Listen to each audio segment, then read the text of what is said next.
இப்போது ஃபுல் பக்கோடா போட்டாச்சு.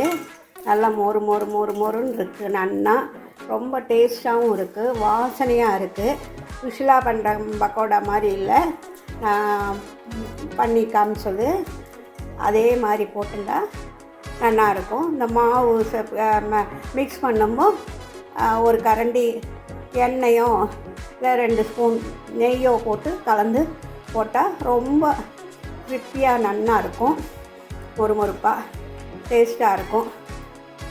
பாருங்க, எல்லாருக்கும் பிடிக்கும்னு நினைக்கிறேன். நம்ம வாழைப்பூ பக்கோடாவுக்கு ஊற வச்சோடனே 2 மணி நேரம் ஆச்சு. அதில் போட்ட மிளகா வத்தல் அது ஊறி இருக்குது. பருப்பு நல்லா ஊறி நான் தண்ணி வடித்து வச்சுருக்கேன். இப்போது இந்த மிக்ஸி கப்பில் இந்த மிளகா வத்தலை காம்பு எடுத்துட்டு மிளகா வத்தல், பெருங்காயம், உப்பு போட்டு அரைச்சிடுவோம். காம்பு எடுத்தாச்சு, மிக்ஸி கப்பில் போட்டுடுறேன். போட்டுட்டு அதுக்கு தேவையான அளவு உப்பு, கல் உப்பு தான் போட்டாச்சு. இந்த பெருங்காயத்தையும் போட்டுடலாம். கொஞ்சம் எடுத்து வச்சுருக்கேன் இல்லையா மஞ்சப்பொடி, அதையும் போட்டுட்டு அரைச்சிட்டு வந்துடுவோம். இப்போ மிளகா பெருங்காயம் எல்லாம் அரைச்சாச்சு. அதில் இந்த பருப்பை போட்டுடலாம். பருப்பை போட்டு அரைச்சிட்டு வந்துடுவோம். 2 தடவையாக அரைச்சிக்கலாம், ஒரே தடவையாக அரைக்க முடியாது. நைஸாக அரைச்சிடணும், தண்ணி விடவே கூடாது, சுத்தமாக தண்ணி விடக்கூடாது.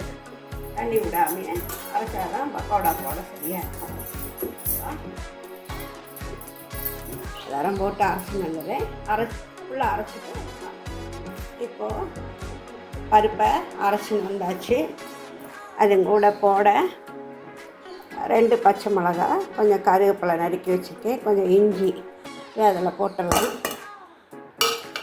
அது மாதிரி வாழைப்பூவை நல்ல பொடியாக நறுக்கி தண்ணி இல்லாமல் வடிகட்டி வச்சுருக்கேன். அதை நல்லா புழிஞ்சு எடுத்துட்டு அதில் போட்டுடலாம்.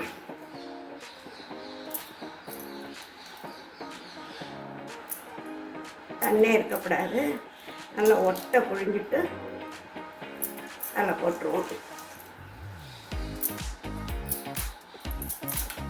அப்புறம் 1 ஸ்பூன் பெருஞ்சீரகம் இடித்து வச்சு இப்படி தட்டி வச்சுருக்கேன், அதே அதில் போட்டுருவேன்.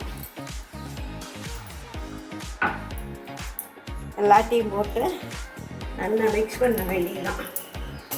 தண்ணியே விடாமல் அரைக்கணும். தண்ணி விடலை, சுத்தமாக தண்ணி விடாமல் தான் அரைச்சிருக்கேன்.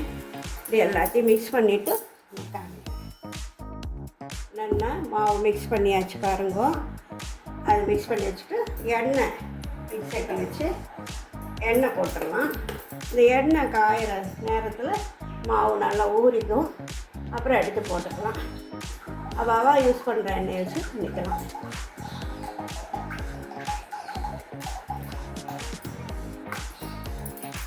எண்ணெய் காயட்டும்.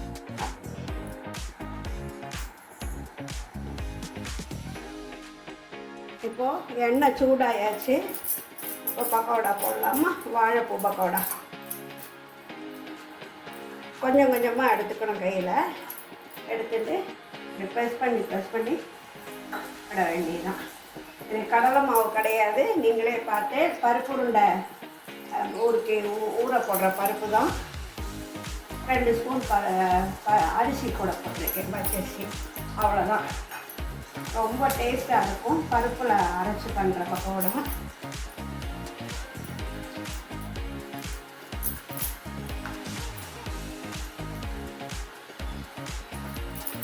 இதில் வெங்காயம், சின்ன வெங்காயம் சேர்த்துக்கலாம். ஆனால் நான் இதில் போடலை. விருப்பம் உள்ளவா சின்ன வெங்காயம் சேர்த்துக்கோங்க. நறுக்கி பொடியாக நறுக்கி இந்த மாவோட மிக்ஸ் பண்ணினா போகிறோம். நல்லா இருக்கும். வாழைப்பூ வெங்காயம் எல்லாம் சேர்ந்து அது வேகட்டும்.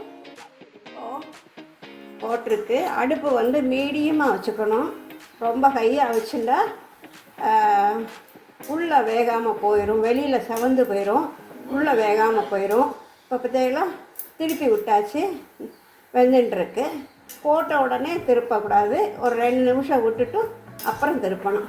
இன்னும் கொஞ்சம் இதாகட்டும், எடுத்துகிட்டு காமிக்கிறேன். இப்போ அடுத்தது போடுவோம்.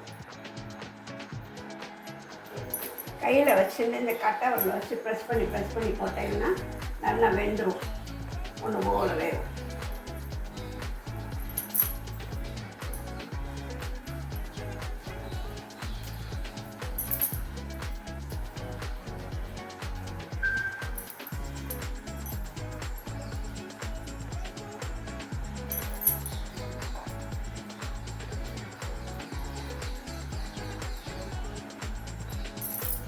வேகட்டும். 2 நிமிஷம் கழிச்சு அருமையான வாழைப்பூ பக்கோடா, வித்தியாசமான பக்கோடா ரெடி ஆயாச்சு. இது எல்லாருக்கும் பிடிக்கும்னு நினைக்கிறேன். லைக் பண்ணுங்கோ, ஷேர் பண்ணுங்கோ, சப்ஸ்கிரைப் பண்ணுங்கோ, மறக்காமல் பெல் ஐக்கானை ப்ரெஸ் பண்ணுங்கோ. எல்லோரும் ஒரு லைக் கொடுக்கலாமே, எனக்கு சப்போர்ட் பண்ணுங்கோ.